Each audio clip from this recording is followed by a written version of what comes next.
Hey, Jeff. Hey, Eric. How are you? I'm pretty good. How are you? Doing well, thank you. This is episode number 20. That's a lot of episodes. It's. I looked at the number. It's kind of hard to believe that we've done 20 episodes of this. If you think that we've done a weekly podcast over the course of 5 years, and that's 307 episodes, this is 20 episodes in maybe like 22 days or something like that. Yeah, but also 60 guests. 60 guests. It's pretty wild. What has been the most exhausting part of this whole thing? I mean... Because we do a lot of stuff. We book everybody. We edit the podcast. We shoot the podcast. We edit the video. You do the Photoshop. There's a lot that gets put into this. We promote it, all that. Yeah. I would say today was a lot, only because we had an idea of who's going to be on. Yes. Then it sort of... Did you just do the whoa? I did the whoa. It sort of like, goes a little crazy. We had 3 guests lined up. We then ditched every one of those guests and came up with 3 new guests. Yeah. For today. Yeah. So, and that is by 1 o'clock in the afternoon. Yes, when we're recording this right now. So today's been a little bit much, but overall, I think that is it the hardest job in the world? No, and no one's saying that it is. I was just wondering, Photoshopping, a lot of people are like, oh my God, who does the Photoshopping? Me. Yeah. And oh. Wait, let me sound more exhausted. Yeah. Me. Who does the Photoshopping? I sort of sound like Eeyore. Me. Oh. Oh, bother. Well, that's another, I can do a few impressions. Eeyore is one of them. And no one asked you. You just No one asked you. Sort of just bringing it up. Oh, bother.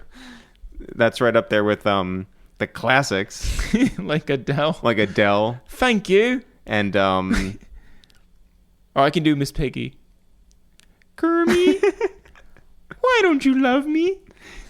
This is the most exhausting part of the podcast. Putting up with my dumb shit. Yeah. Somewhere, Lorne Michaels is just perked up. He's like, wait, 3 impressions. You can do Eeyore, Miss Piggy, and Adele. I mean, God, what else do you need? Oh, a political one. Yeah. Jeff, who's on the podcast today? Wait, I was about to do Clinton. No, Jeff, who's on the podcast today? Just Blaze is on the podcast. Our friend Just Blaze, man, he's a super producer, a super father, a super husband. He's just a fantastic individual, somebody who's thought about these, end of days times for a long time. Yeah. And so we talk about that. We talk about a lot of stuff with him, checking in with our friend Just Blaze. Maino. Shout out to Maino, another guy that's been a long, long time friend of ours, collaborator, the whole thing. We call down to New Jersey. We check in with him on his fitness regimen, on how he keeps his mind straight, on what's going on in the prison systems right now, which is a serious issue. By the way, it's regimen. What did I say? You said regiment. Did I say regiment? Yeah, I think your brain is sort of just like mush. I think your brain is just like mush.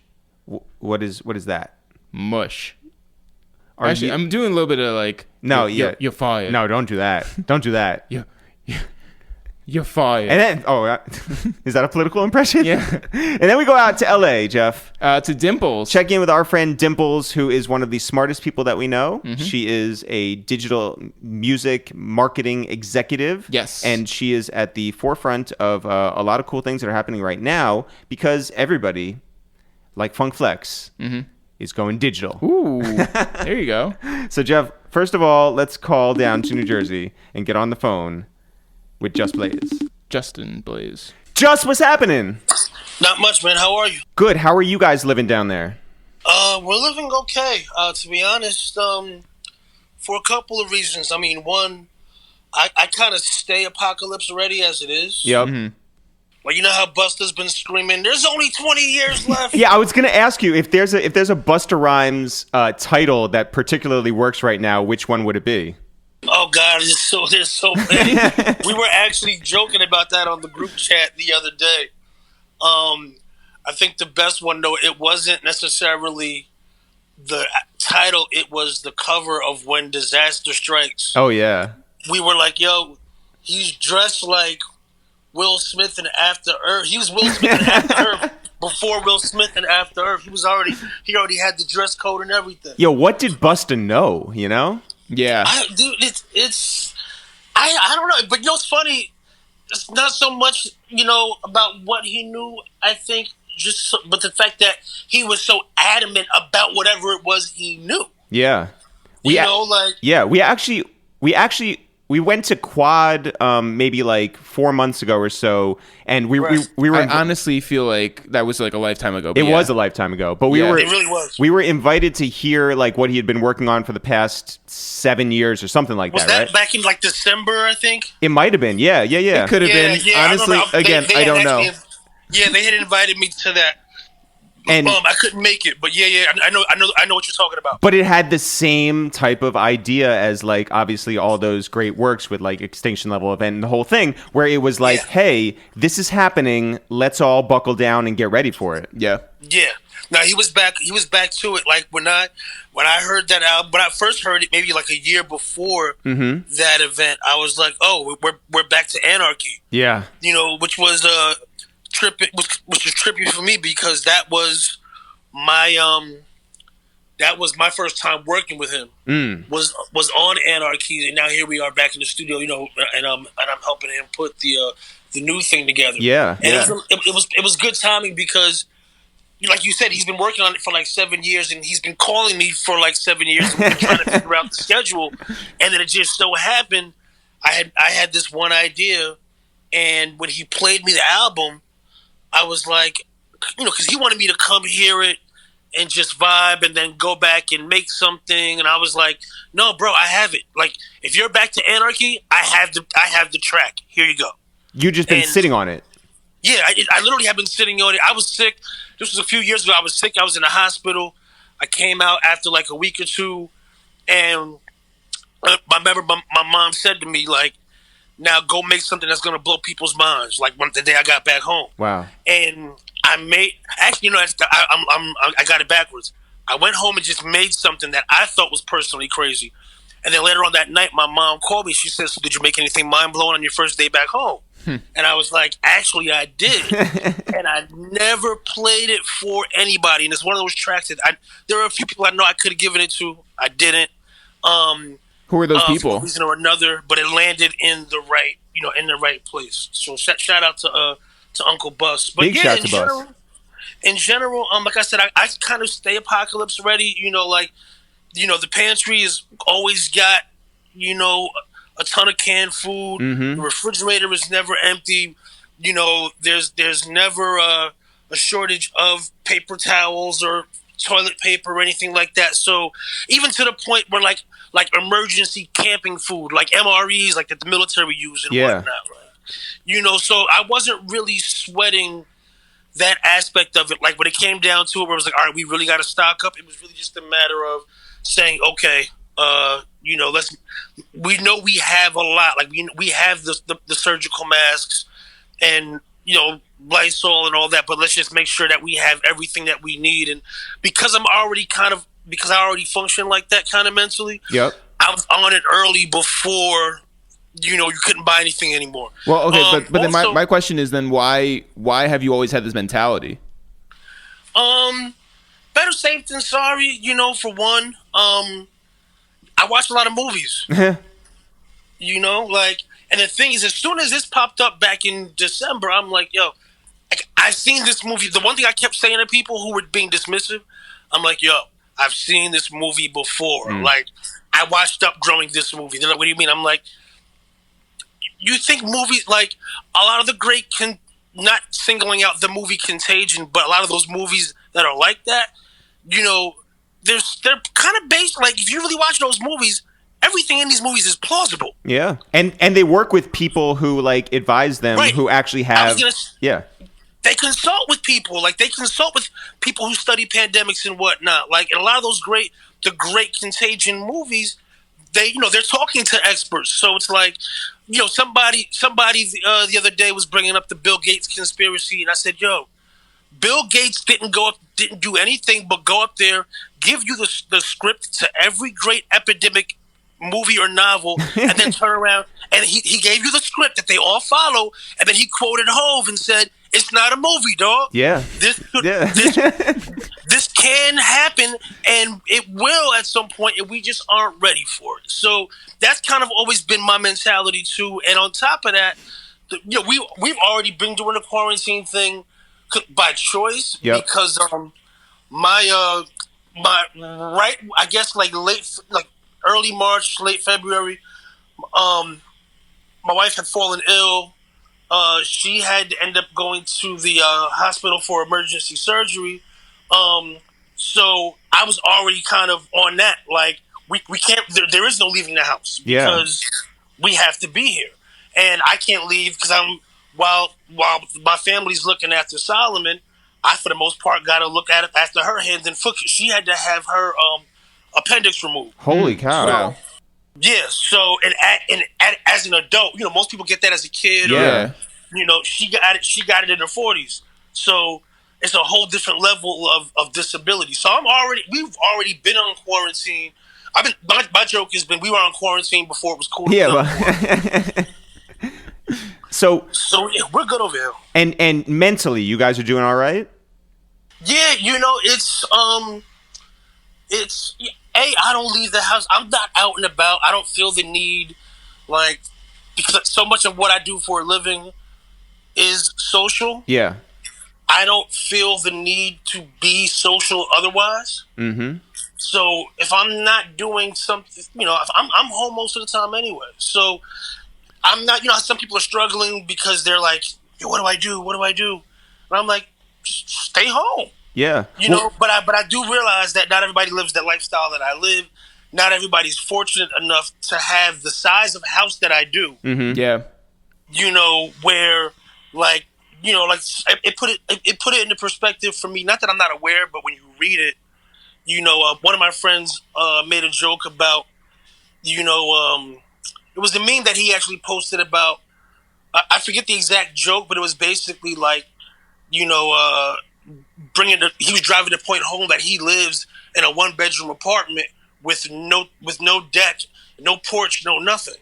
So I can see how somebody in that position, the stir crazy or the cabin fever, plays out, in a very different way. Yeah. How have you been able, since you do have a young son, you are, tending to your wife, there is this 24-hour news cycle. How do you escape? Like we've seen you do the all night sets, spinning right. and on Instagram Live and everything. But how do you escape?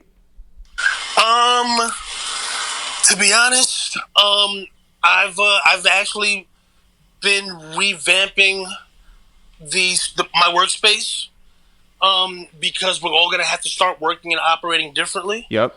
And I think in the process, a lot of our lives will be exposed in a different way now because we are letting people into our lives via the live streaming and the podcasting and whatnot. So my thing has really been, to be honest,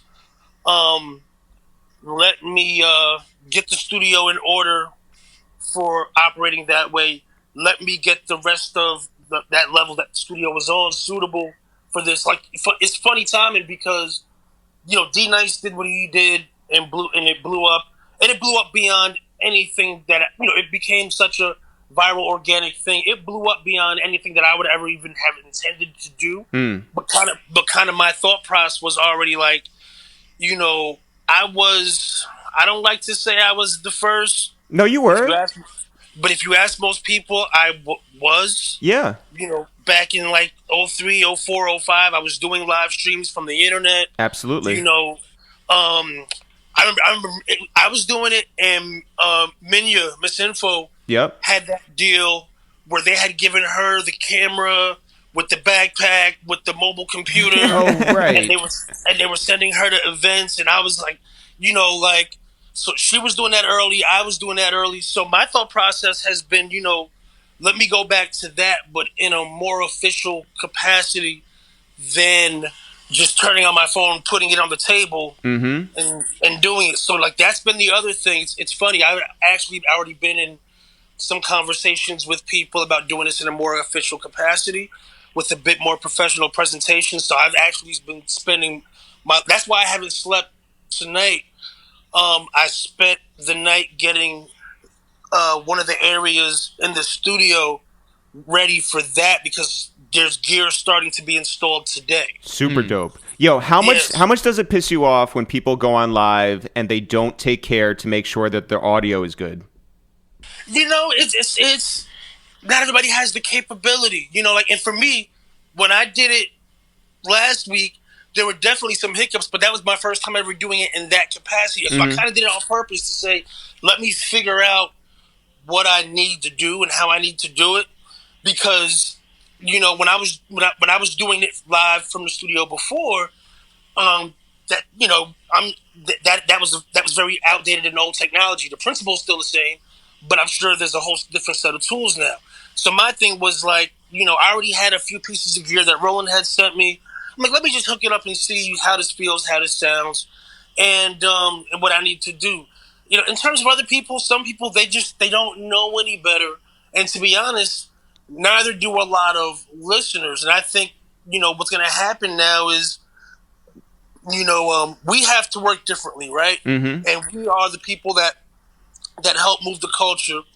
So so to varying degrees, all of us are influencers. The people who would normally pay us the sponsorship dollars to perform at a show, to DJ somewhere, to host an event, to speak at an event or whatever, they now have to work with us in different capacities.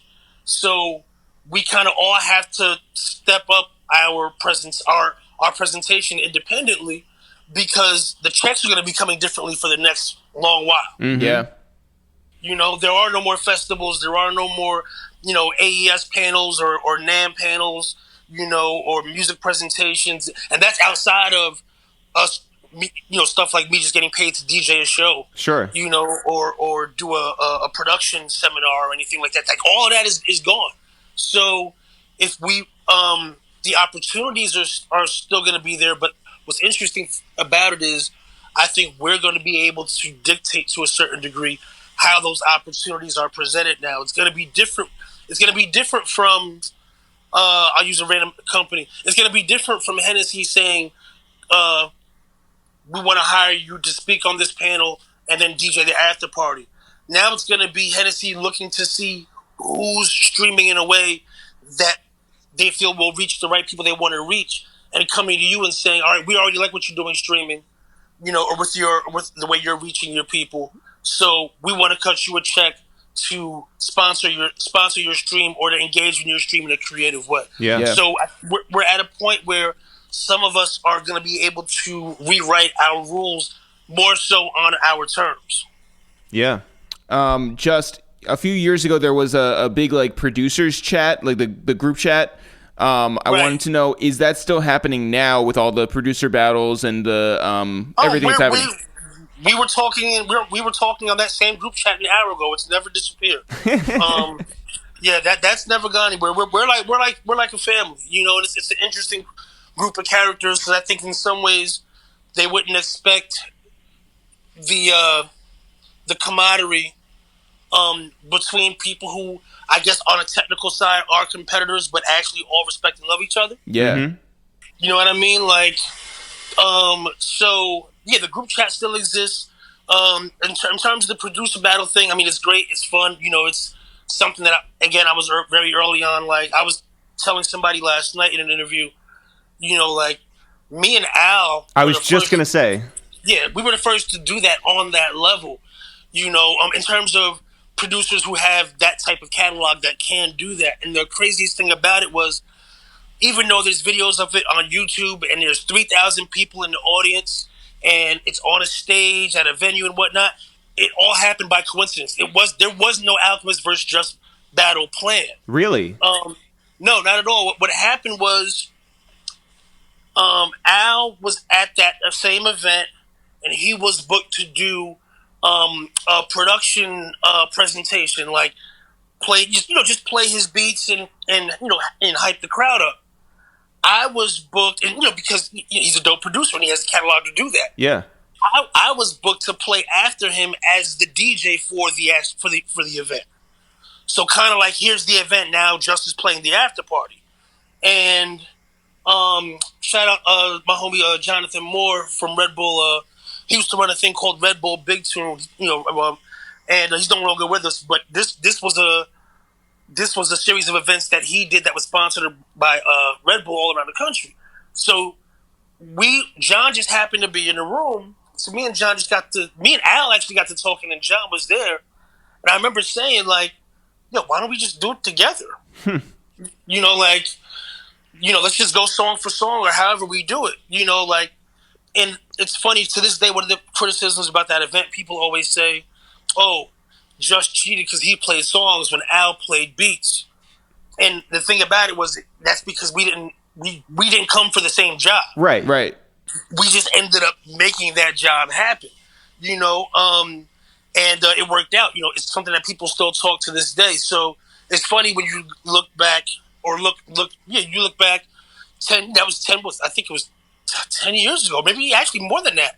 I think it was 12 years ago. So to see what's happening now on that, on that same level, but in terms of the degree of or the caliber of the participators, but it's happening on such a much bigger level on a much smaller stage now. Yeah, when you and Swiss did your thing a couple of years ago, right? Were there any rules? Did you guys sit down and say, all right, this is... No, bro. Yeah.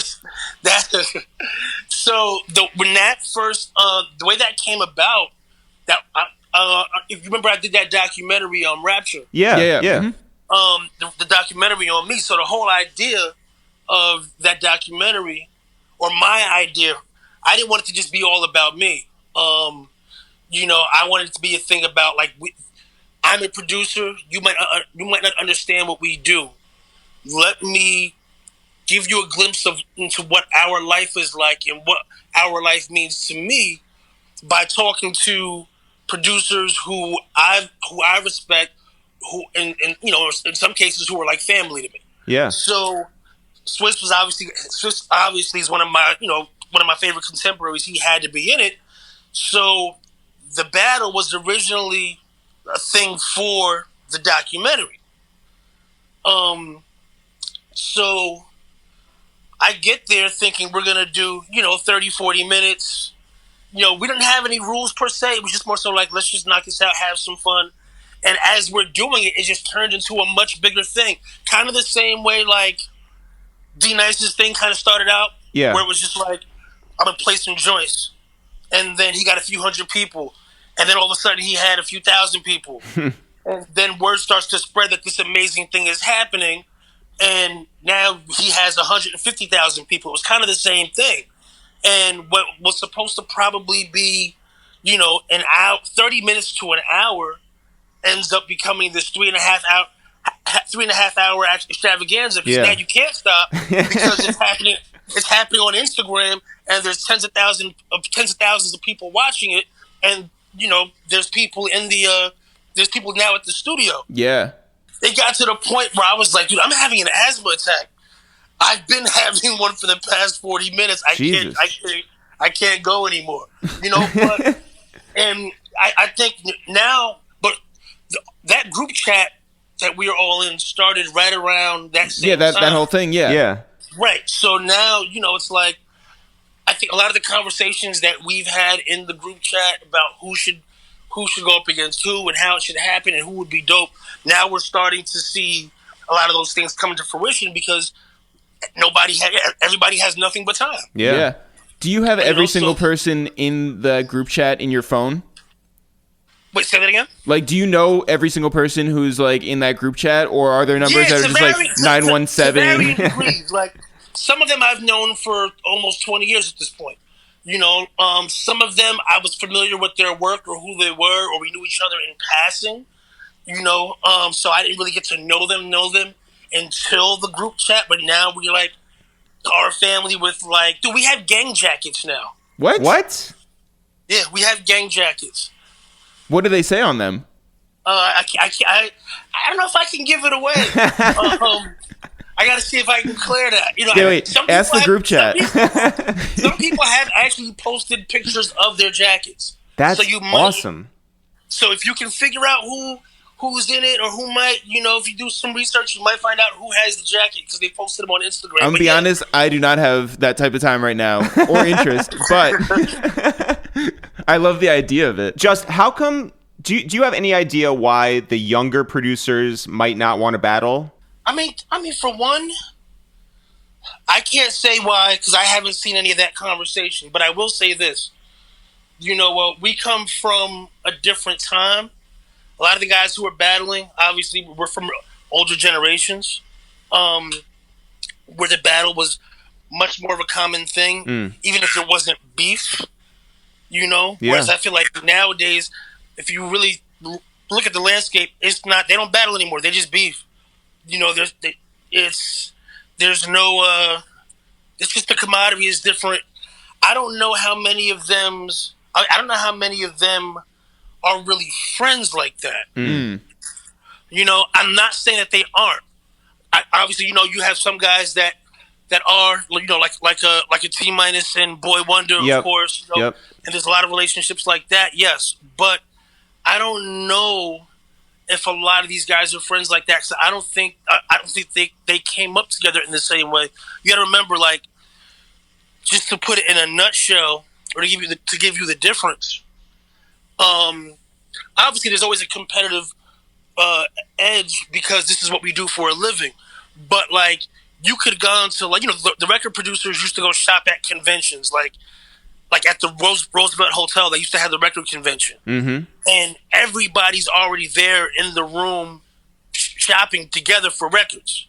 You know, like Pete Rock finds the sample and gives it to Large Professor, or you know, like I run into Alchemist at Sound Library and I'm like, yo, peep this. Or I run into Finesse at A1 Records and he's like, yo, since you chopped this up, you should use this. You know what I mean? Yeah. And I think it's just, you know, it was obviously we're competing to make a living and to have the best records out.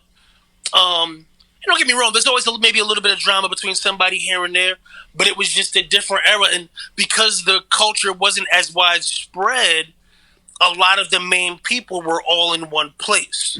So, like, there's a point where everybody's just basically based in New York. And then all of a sudden, there's a group of people that are based in L.A., you know, or Atlanta. But, like, it was like, it went from one mecca to three. You know, nowadays, you know, the kids aren't even making music like that anymore to all be in the same place. Yeah. You know what I mean? Like, everybody's home on their laptop and they're learning from YouTube and they're sampling from YouTube, or they're, you know, buying melodies or creating their own melodies, but they're all doing it at home. Yeah. You know, that element of having to be outside doesn't exist anymore. So I think that the relationship and everybody's much more widespread now because of technology. So I think maybe a lot of the younger producers probably just don't have the same camaraderie because they didn't come up the same way. So it's like, you know, I don't know him. What am I battling him for? Yeah. You know, or I don't even know his music like that. You know, it's just it's a different time. Yeah. I think to me that's the main thing that I could think of. There could very likely be other issues, but that's what comes to mind for me. You have a ramen restaurant in Jersey City. Yes. With everything shut down and with, like, you know, food being such an essential thing right now. I mean, as always, I guess. Yeah. Food has always been essential. Yeah. But, like, is your ramen restaurant still open? No, but we had to shut down. But we turned right around and gave back. We gave away something like 15,000 meals. Wow. Shout out to my partner Luck. You know, that's his show. I just kind of help out, and I'm the face of certain things, but you know that's really, you know, that's his brainchild. But we partnered up with a few local organizations and set it up where you could come through and pick up food. A, because, you know, it's a stressful time for everybody. B, we want to give back to the community. C, people need food to eat. Yeah. So what we did was we created what we called ramen meal kits. And each meal kit was able to feed a family dinner for the night. And the idea was really to like limit it to, not limit it to, but kind of like, you know, it's hard to not do the first come first serve thing. But what we really the way we tried to preface it was, we know a lot of you are fans who would love to just come get some free food from us. We know a lot of you are fans who know that we're closing temporarily and want to come get your last meal for the next while from us. But the priority is, you know, the people who actually need food. you know, Yeah. and who aren't as fortunate to necessarily be, you know, the clientele that we get that comes and eats at our restaurant 3-4 times a week. Yeah. We've been there. It is excellent. Thank you. I know a lot of restaurants, a way to keep them afloat now or to give back to restaurants to keep them open for the foreseeable future is to buy gift cards. And Yes, that's something yes, that can... are you guys doing that? Yes, we did the gift card thing, and what we did was, if you bought a gift card, we matched it. So if you bought a $25 gift card, when you come in, you get a $50 meal. Wow. Yep. So people can go where to get gift cards? Go to the website. Go to aniramen.com. Aniramen.com, and you can get the gift cards. I know there was a cutoff date on them. I'm not sure when that is.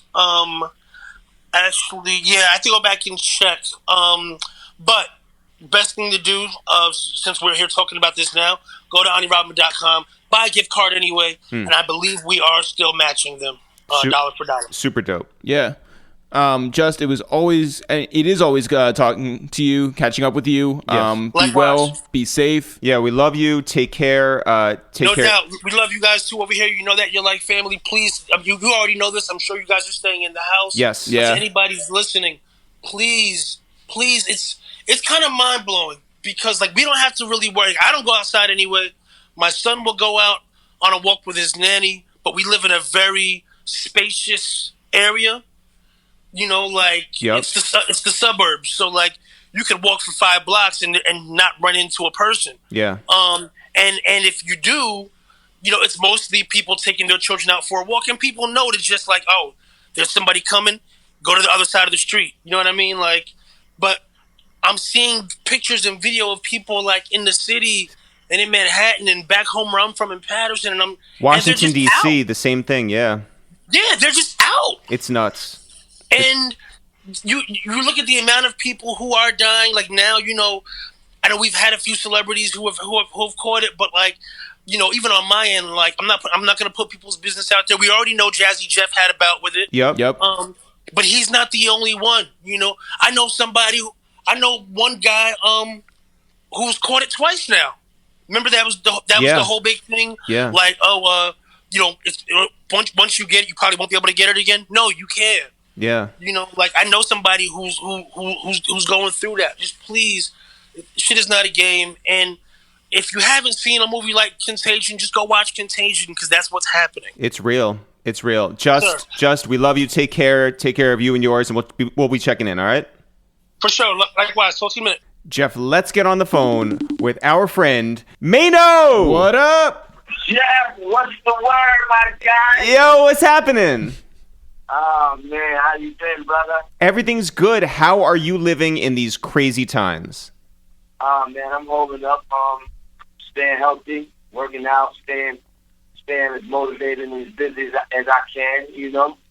And your family? Yeah, they're good, you know, and for me, you know, I got, you know, it's real serious for me because one, my mother is, you know, she doesn't have the best of health. You know, she already has respiratory issues. You know, already. She already, you know, walks around with a portable oxygen. Yeah. And so I have her like on super lockdown, like nothing. Everything just had to come to the crib. You know, she can't go nowhere. And then I got 2 brothers, man. 2 brothers that both in prison. You know, and it's rough in there because, you know, the way that they handling, you know, the inmates and the prisoners is just, you know, it's crazy. So it's real for me on every level. Yeah, I know that that Taxstone has been very vocal about like getting masks to Rikers, and that Meek and Jay just were able to coordinate getting a bunch of masks over there. How is the situation for your brothers in prison? Yeah, well, it's. I mean, right now they're both of them cool, but you know, it's dangerous because the virus is spreading at a rapid rate, and it's uncontrollable. And you know, and one thing about being in prison, you never really have the adequate, things to really help you. you're in a situation where you might be in a 2-man cell, or you're in a dorm, and they don't really care. You'll be half dead or dead before they really do anything. So we can't forget about them. So we gotta keep the word out there as far as our loved ones, and that's confined. A lot of people out here complaining about being on quarantine, and I see a lot of people trying to equate being on quarantine with being in prison, and it's not the same. So you can just imagine what it feels like to be in prison and to not have your liberty and your freedom, while you're home with your TV and the internet. Yeah. It's two different things. But also, I mean, like, there's a lot of people who will say that life is so hard in quarantine, but it's really like the most vulnerable communities that are being affected, right? Like, it's like we're all fine, right? We don't have to go outside if we don't want to, right? You're seeing a lot of people who should be empathizing with people who don't have money, who don't have the resources, and just not being able to. Yeah, and you're right. But it's like what you just said, the vulnerable parts of our community. But information is everything. You heard me? Information is power, and a lot of times we have to give the information. Like my brother wrote me today. We talking about the same thing that we're talking about right now. I'm about to post up a picture and talk a little bit more about it, because it's real serious. People actually really dying from this corona. I didn't know how serious it was until I started seeing people I knew that was actually catching it. The other day, I woke up to a phone call that somebody that I knew actually passed away from it. Sorry to hear that. Yeah, it's real. Yeah, we talked to a friend. Last night who she lost her grandfather. We about a month ago, she went to the funeral, and someone, it turns out, at the funeral, of all places, had it and was able to transmit it through hugs and handshakes, and so it's an entire family. Now it's an entire family who's been stricken by this. Oh, are you kidding? Really? Yeah. I mean, it's a real thing, and I'm sure you've seen these videos, like we've seen the videos, but like Washington, D.C., or different spots in Brooklyn, different spots uptown in Harlem, people are still outside and not taking it as serious. And the best thing that you can do, obviously, is to stay home and stay away, unfortunately, from other human beings, but that's just the nature of this thing. Yeah. People actually, unfortunately, we don't always take heed to some of the things that we should, and a lot of us sometimes learn the hard way.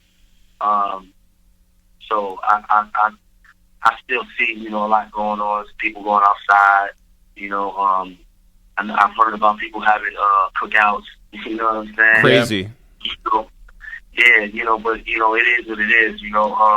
For me, the only thing I can do is make sure that my family and my loved ones, have the information that they need, so that we lock ourselves down. And only go out for the essential things. I only go out for the essential things, the things that I'm supposed to do, the things that I'm supposed to have and get. Other than that, I'm inside. Yeah. I'm locked away. Well, being inside, I did see that like there was this Instagram sort of like annoying thing that you got wrapped up in last week. So my question is internet beef like the right thing to do right now? People, listen.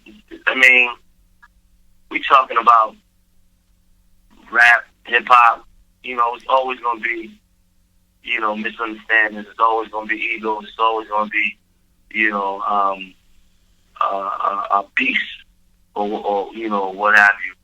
That's a part of the nature of the business that we're in. I don't think that being on quarantine is going to change that.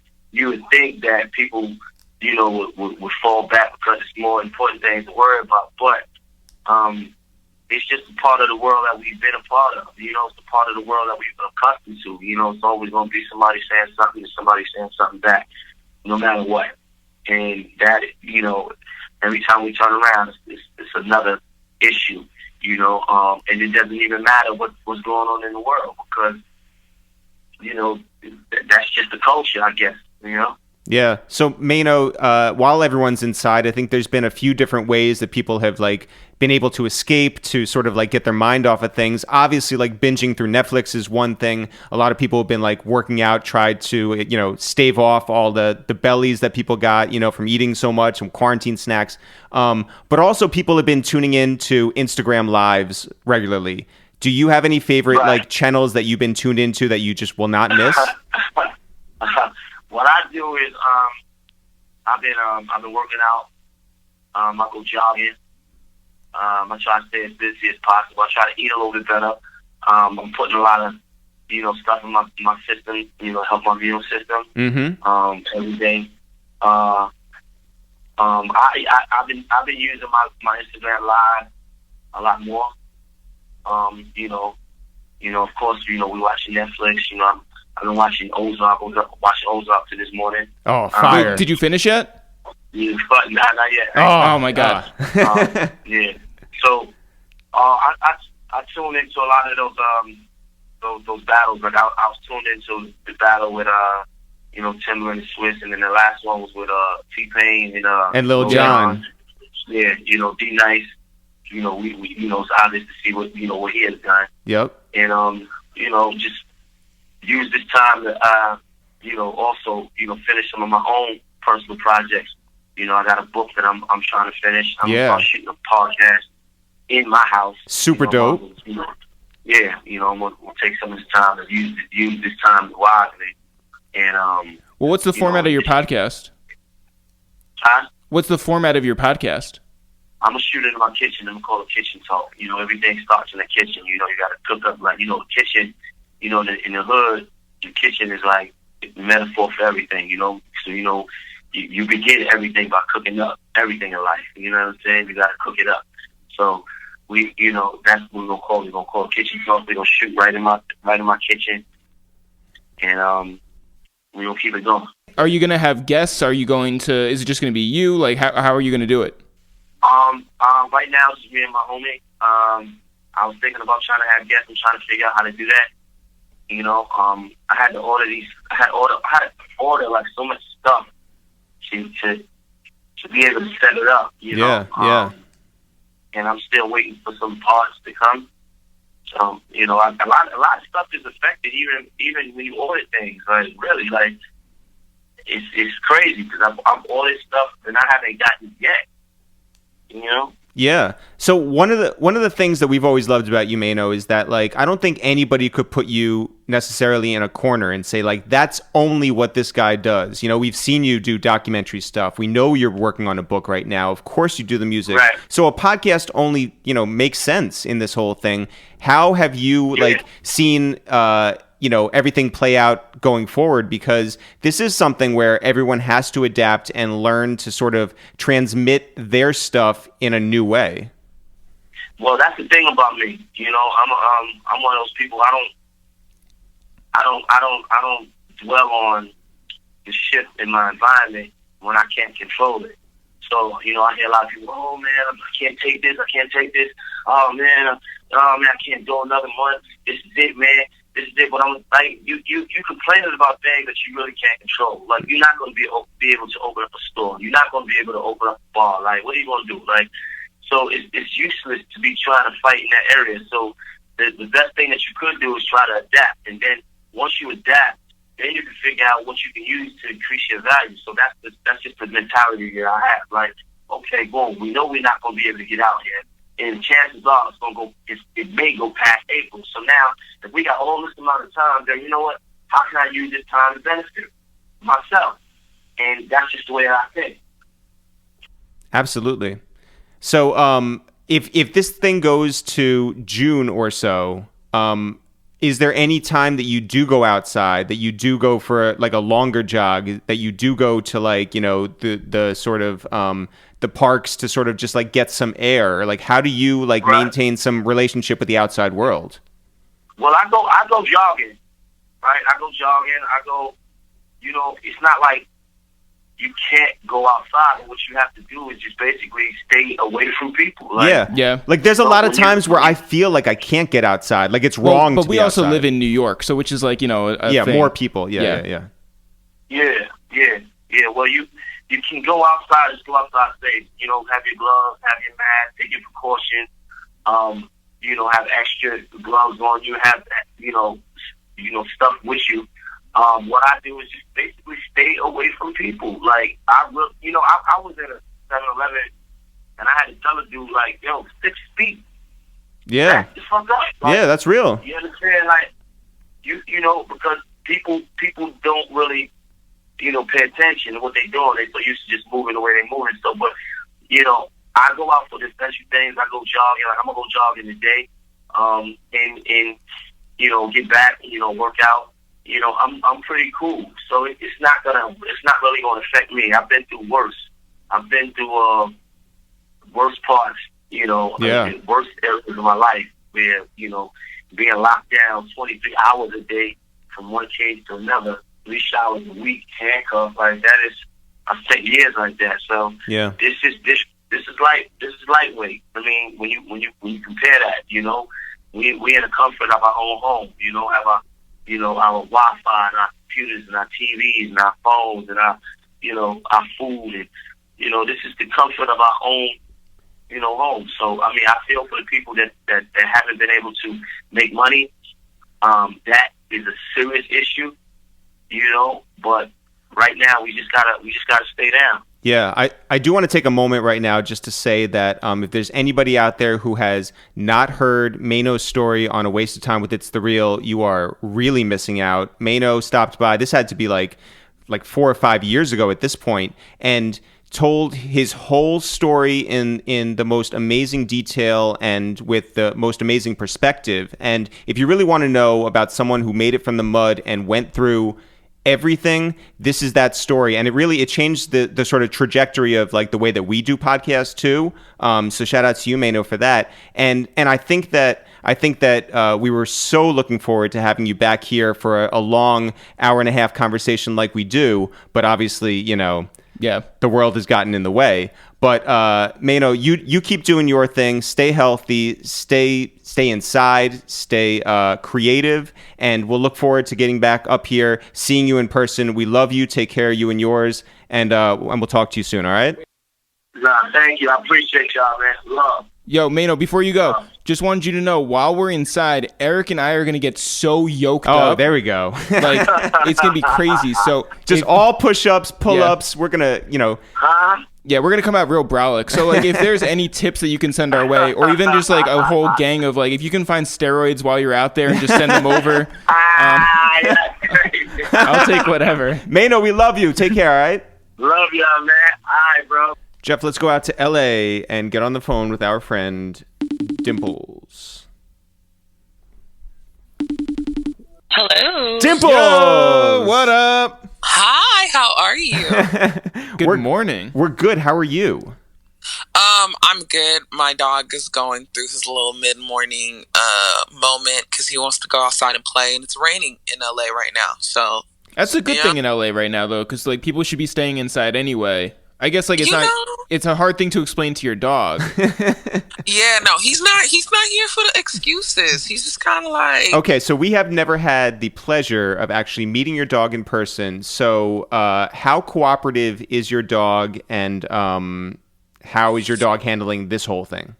I'm going to be very honest with you. My dog's pretty lazy, and he's handling this pretty well. Oh, good. Like, the only difference is normally, because I just, I take Nip to meetings. So, like, he's kind of confused why we're not going anywhere. Yeah. So there's some moments where he'll just kind of sit in front of the door like, I'm ready to go. And I'm like, I don't know what to tell you, champ. Yo, by the way, Nip is sort of like me. Jeff sits by the door and just like I wait to go outside. He's literally like, so where are we going? And I'm like, back to the room. Dimplez, how has your life changed as a dog owner in these times? Well, I just have to be responsible for somebody. That's like the big thing. Because, like with us, everything we do is so digital online and we have to keep moving. And now it's like, oh, wait, no. I have to make sure this dog is eaten. Yeah. And can go outside to go pee. And Wow. Oh man, I can't just sleep all day. I have to take him like somewhere for a walk. Oh dang. Like, and that's really been like the biggest thing. Like, you have a responsibility outside of yourself. So it's like especially right now during the quarantine, I feel for people with kids. You know, my dog's super easy. He doesn't talk back. But can you imagine a child? You know what I mean? Like an actual child being like, "Mom, why are we inside?" Like, Yeah. what? Crazy. Yeah. But how has like your life been? I mean, like, you are an independent, business owner, and like, you run your own shit. And when everything is sort of falling apart, like, how do you keep going? It's one of those things where it's like you have to disassociate how you personally feel with business. Because if I'm talking just business has been booming. Everybody wants to go online right now. People need content strategy. People who traditionally have relied on touring or experiential marketing are now figuring out ways to digitize their business and their revenue. And that's something that I've specialized in for over a decade. So like, business is doing really, really well. But then there are some days where I'm like, man, my closest family member is over 5,000 miles away. This is hard. And I have no foresight to know when I'm going to be able to hop on a plane to go see them. Yeah. And I think the uncertainty of not knowing that just makes things crazy. But I also recognize I don't have the luxury of living and wallowing in those feelings. Like, because I do provide for my family. So if I'm not working, they don't eat. So regardless of how I feel, I have to keep moving. Does that mean that you have structure to your day? Do you get up at a certain time? Do you go to sleep at a certain time? Yeah. Well, the sleep thing has been kind of off because I don't know what day it is. Yeah. Yo, crazy, right? Right. It's so weird. However, What day do you think it is today, by the way?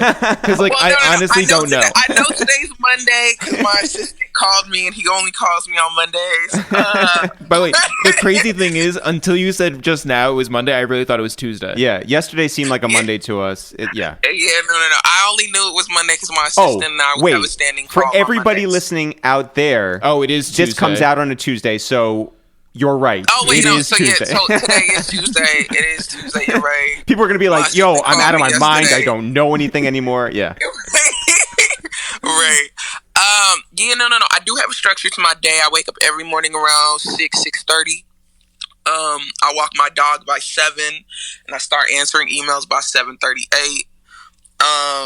And that's really just kind of like about the thing. So like, that's how my day starts. Around 12 or 1 p.m., I'll take a 1 hour offline break because I've been on the computer too much, and I'll watch a Netflix episode while I'm riding my bicycle that I bought off of Amazon. So I bought a stationary bike and put it together myself. I'm really proud of myself. Perfect. Congratulations.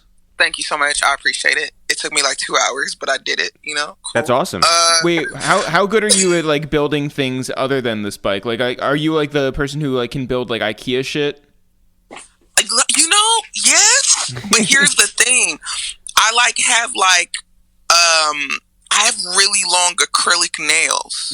So I'm limited in what I can do. Or can you use them as like an Allen wrench? No, because I tried that once and they broke and it was painful. 0 out of 10 experience, would not recommend.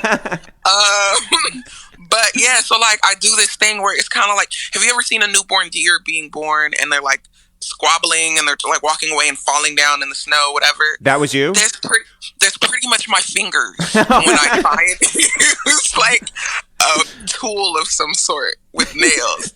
But yeah, no. So I built my bike in like 2 hours. That's so like, dope. I'll take a break in the middle of the day. I'll do that, and then I get back to the grind. And then no matter what it is or what I'm in the middle of, at 6 p.m. I turn off my computer. Have you? Yeah. Sorry. No. Because I was like, the big thing is everybody knows that everyone's at home, so they just assume you're accessible to them all the time. Yeah. And I just had to set boundaries. Well, that's why. That's how our thing has like been popping off. Like, we're just like, nobody's doing anything. Yeah. Now's our time to shine. You know what? Right now, it's so crazy. I had a long conversation with a friend because they wanted me to like forecast how I felt about influencer marketing and where that was going to go in the next 6 months. And I go, I feel like the age of the influencer is going to come to an abrupt halt because it's the content creators that win. Yeah. A lot of influencers don't know how to create their own content. And I feel like after their reserves run out in the next few weeks, we're only going to be seeing the people who can actually make their own thing. So that's why I think you guys are shining, because since day one, you've always created your own content. I've talked to Jeff sometimes. Jeff's in the middle of making a photo poster graphic with 100 and something people on there. Yeah, and I'm like, wow, this is crazy. Yeah. But I'll say this too. I think that, not that we were, built for this, but a lot of this has been sort of, not outside of what we can do. We're self-sufficient. Right. We work out of our home already. I think those were like legs up, in the first place. And now it's like, let's just get to work and see what the landscape is and adapt, 100%. But I think we also come from a different era. I feel like the people who started more recently are at a little bit of a disadvantage, but we all come from the blog era where we had to be self-sufficient. Oh, and I think the recession played a huge part in that, right? Like there wasn't any funding when we all started. Katrina. Yeah. It was post-Katrina. We was all struggling. So I think it just kind of readied us at least for what's coming next, because I think the one thing people haven't started to even really kind of come to grips with is that, especially entertainment, the industry we're in, we're going to be in a deep recession for about 1 to 2 years once we come out of this. Yeah. So it's like, how do you weather the storm? Dimplez, you're somebody who is as professional as they come, but we all have a limit. So if you are doing a Zoom, and I'm sure you have done many over the course of these last 4 weeks or so, what is the craziest outfit or get up, or have you resorted to wearing sunglasses, or do you have a weird background? What makes your Zoom experience different? My Zoom experience is that I'm wearing athletic gear, so you probably think I'm going to go run a marathon. But you're really just going to go sit on your bike. Yeah, everybody's like, where are you going? I'm like, man, I'm about to, as soon as we get off this call, I'm about to go bike. So you're just you're still putting effort into how you look every day. You have to, because what the biggest thing is, the moment you let that go, you get sad. Mm-hmm. You really it's another incident to depression. Because I'm so many women, especially, we put so much emphasis in our care. Even just talking about my nails or whatever, going to go get my nails done once every 3 weeks was just me taking an hour out of my schedule to focus on myself as a form of self-care. So even coming to grips with hey, this is going to have to change. That's a hard blow. Yeah. Well, so how do you take time to self-care during these times? Are you going to learn to do your own nails? So, yes, I bought acetone. I'm dissolving my nails tonight, R.I.P. to my nails. But, I think the big thing is, I do the face masks, or I watch trash TV. I've never seen an episode of Real House of anything. And I just started Real Housewives of Atlanta today. Congratulations? How's that experience? Yeah. I'm going to be very honest with you. These girls are crazy. Secrets out. Yeah. Breaking news. I'm this is season 1, episode 1. Oh, you're going all the way. You're going to... Yeah, y'all are insane. Why are you on my TV? I feel like... Wait, did you watch, not The Circle. Did you watch, Blind... Love is Blind? Love is Blind. Oh, yeah. Okay. I love Love is Blind. The guy... who which one? The black dude who started a fight with the girl, Carlton. Yeah. He was an assistant to Kenya Moore, who was on Real Housewives of Atlanta, or maybe he got in a fight with Kenya, one of them, I don't know, but he got in a fight on the show, and then he brought that behavior to this one. Oh, so you see, he's a habitual liar. Cool. That's our Carlton. Look, no, what's so funny is because everyone's always made references about this show for the past few years it's been on, and I've never seen an episode. So I figure this is the time I can catch up without being judged. But I also feel we're low-key living The Circle in real life. I feel that, you know what I mean? You're having to rely on technology in order to communicate with friends and loved ones, except there's no cash prize. So I feel a little gypped. Yeah, I mean, there's no game to it. I mean, it's not I can be a winner for lying about myself. Correct. Because the time of the influencer is over. Fuck. No, I'm telling you, like, you know what it is? It's so funny because I don't know what your lockdown dates. You guys are in New York. I'm in LA. Yeah. Our lockdown date has been extended to May, right? But Mayor Garcetti, the mayor of LA, he's very straight up. And he's like, in all honesty, this date is going to extend till June. Like, so where we are, like, we already know, like, this is our new normal and we should be prepared to, you know, at least be locked down until June. So, right? Dimplez, when you look out at the landscape, when you consider, you know, okay, touring, that's a wrap. Touring is a wrap until September 1st. Yep. And even that, the capped rooms are being decreased. So it's like parties, promoters, none of that, right? So, well, you can't do the parties. It's too much of a liability risk. Nobody's going to insure you. Yeah. So, like, the issue now boils down to, if I want to go and throw my own concert, right, and I starring Jeff and Eric, It's the Real. I want you guys to come and be the headliners. Yes. Right. Yeah. So I book out the venue. I have everything in place. I'm ready to promote. Whoop-de-whoop-de-whoop. I've paid you guys. Y'all deposit. Y'all are locked in. Cool. I need to go get liability insurance to cover the venue. God forbid anybody get in there and get hurt, one. And two, cover the venue for incidentals, accidents, technological experiences. And there's a smaller clause called an act of God clause, right? Like, say a hurricane or an earthquake, yeah. Right, and the building catches on fire, and God forbid somebody dies. Like, we're not liable because we have that insurance. Right.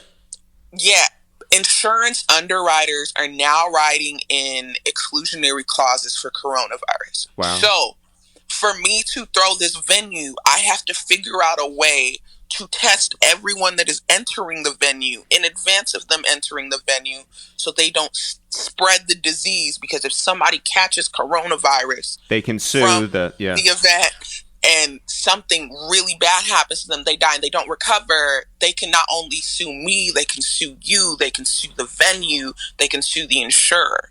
So now 4 people are liable because I wanted to throw an event. Man. So like considering that heaviness, what have you seen in terms of people pivoting online that you really respect right now? The thing that I've seen is people are being more human, as crazy as this sounds. Like, the biggest focus prior to this has been about developing a curated image, sharing a contrived narrative, or a narrative that you feel like is just a little better for you to share. And now none of that matters. Do you know what I mean? Like, for the influencers that are taking pictures in their walk-in closet, no one cares. We're not going anywhere. Right. You know what I mean? Like, what's working right now is the people who are sharing acts of humanity. Right?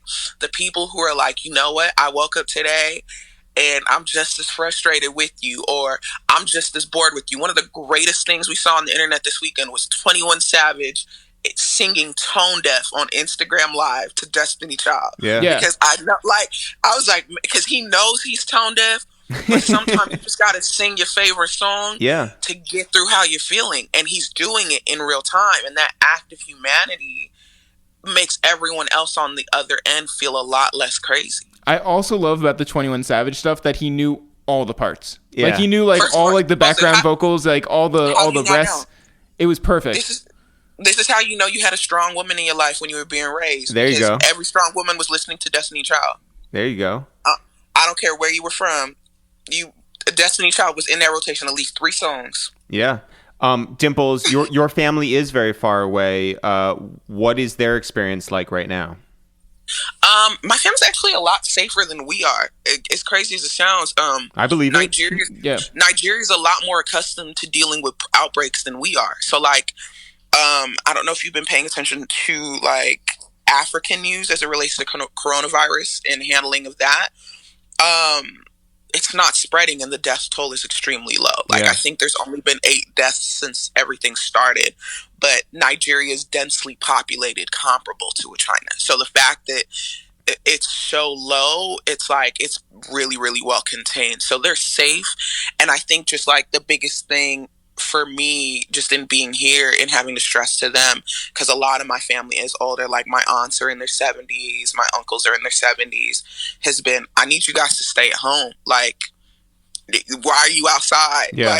I recognize, You feel great. It's sunny because it's sunny in Nigeria. It's not the rainy season. It's sunny. Feels like summer. People want to go outside. I recognize you want to be outside, but I really need you to be at home. Like, I found a way to get them some masks, so everybody has masks over there. Like, but it's like I really need you guys to be at home and away from people who aren't family at this time. Where did you get your mask? It's so funny. So I had random, but I had started working on like a sub brand for myself about a year ago, and one of the first products that I wanted to like put out just to give out to friends was face masks. Wow. Because we travel and we're always like, you know me, I'm in New York several times a month. Like I travel so much, and I was like, I can't afford to get sick, so like let me get these face masks. So I wound up ordering like 1,000 face masks, and I just never followed through with giving them to friends. So like when this hit, I like started mailing out face masks. It's like, pretty smart. Yeah, it's pretty smart. Like, it's been in the closet. Like, what's up? Yeah. Well, I like that we were like, this is the death of the influencer, and then it turns out Dimplez is the influencer. That's right. Yeah. Dimplez, listen, always ahead of the curve. We always love to catch up with you. All our love to you. All our love to your family. Be healthy. Be inside, and we'll stay in touch, and we'll talk to you soon. All right? Yes, I'll talk to you guys soon. Oh, by the way, you just have to go on record, because we're on record, that I have given you guys the best AKA name of all time. Yes, for our group chat. For our group chat. There we go. I just had to put that That's on the record. Yeah. Thank you. All right. All right, Dimplez. Take guys. care. Bye. Shout out to Dimplez. Shout out to Maino. And shout out to Just Blaze. Jeff, we're doing this again tomorrow. Yes. It's my line. As always, guys, not for real, for real. Sure. We'll see you guys tomorrow.